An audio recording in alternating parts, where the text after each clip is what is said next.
ka-charming, mag-unboxing tayo for today's videos nitong new Flawless Bros.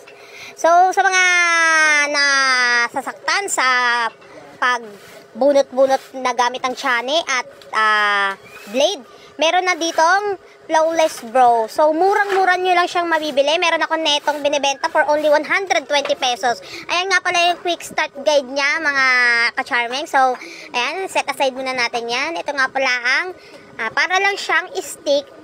So, kasing laki lang siya ng pang maskara, parang ganon. Tapos, ayan, i-open nyo lang yan. Itong brush na maliit na yan, dyan nyo siya lilinisan kapag meron ng sumama kapag nagkikilay na kayo. Wala kayong mararamdaman nito, guys.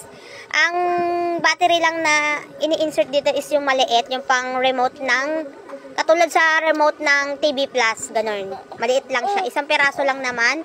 So, afford nyo yun. So, madali lang to gamitin, guys. Ayan lang yung on-off niya.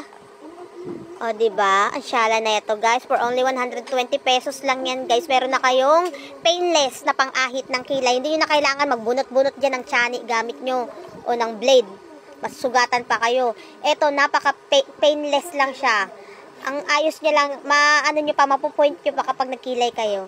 Hanggang dito na lang muna ang ating video. Thank you sa panonood.